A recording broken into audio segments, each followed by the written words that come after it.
Good morning. Welcome to my writing life. Today we're going to be talking about the book The Year of Less by Cait Flanders. So let's get to it. The Year of Less was published January 2019. She engages in a 1-year-long shopping ban in which she purchases absolutely nothing but the bare minimum essentials. Groceries, travel for work, gifts for other people, a few specific items that she already knew she needed to replace. She embraces simple living and reduces the quantity of possessions that she has in her home, making her life a lot more lightweight and simple to manage. The other thing that I really appreciate about this book is it comes from a perspective of controlling compulsive behavior, all of those things that got her into debt in the first place. Context from behind the book. She paid off $30,000 of consumer debt in the course of 2 years. Now, if you're like most people in my circle, you probably got the KonMari fever last spring of 2020 and you downsized all your possessions and got rid of a whole bunch of stuff in your house. Also, if you are like most friends in my circle, you are now inundated with a whole bunch of more stuff that has managed to come into your life again over the course of this last year. As much as I love Marie Kondo's methods, Cait Flanders' story, trauma-informed perspective on making changes towards a simple life, made a lot more sense to me. She's telling her particular story about how she accomplished this thing. I'm biased, but I think most things are more interesting in narrative. So the big question, why am I coming at this on a writing channel? Writing a book requires a lot of thought, brainstorming, and a lot of time sitting in the chair, getting the words down. You can't write a book without actually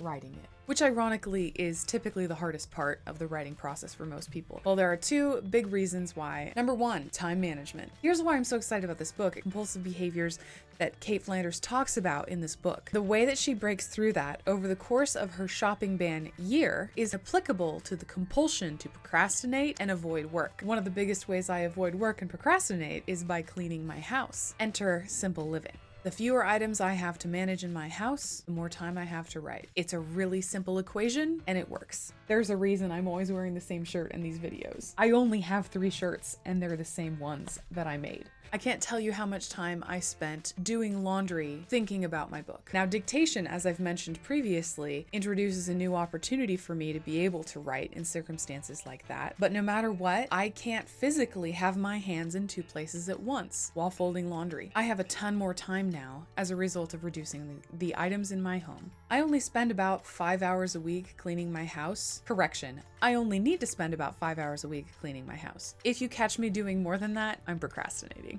Which brings me to point number 2, decision fatigue. Decisions take up a lot of your brain's functioning. Every single time you interact with an object, you have to make a decision about that interaction. Say there's a sock on the living room floor. Is that your sock? Is it your roommate's sock? Is it your husband's sock? Is it clean? Is it not? Am I gonna pick it up, or am I gonna stand my ground this time and make my husband pick up after himself? It doesn't matter how intentionally you try to shut down your desire to make decisions about things like that. You've already wasted your energy on thinking about it. Your brain can't help it. You are going to spend brain cells and energy and effort, particularly executive functioning, dealing with that item in your house. And here's the thing, if you're a writer, you have to make a hecaton of decisions in order to accomplish a single product. If I'm trying to write a 100,000 word book, I have to make 100,000 decisions about what word comes next. That's not even including character arcs or pre-production. Running a platform, and if you're an independent publisher, that means multiple streams of income. We're talking YouTube channels, writing books, marketing, blogging, social media in general, etc. And that requires more decision making and therefore decision fatigue than the average job, because you design the job before you work the job.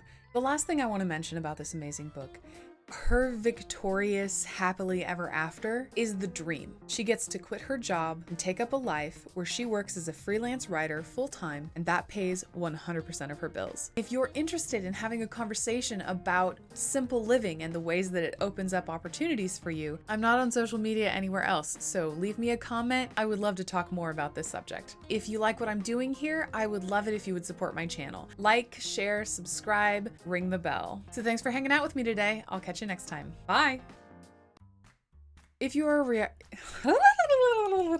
Apparently, I'm not the first one into my studio this morning. I feel like maybe we should talk about rent. I'm recruiting my best help. Yeah, there's a frog. There he goes.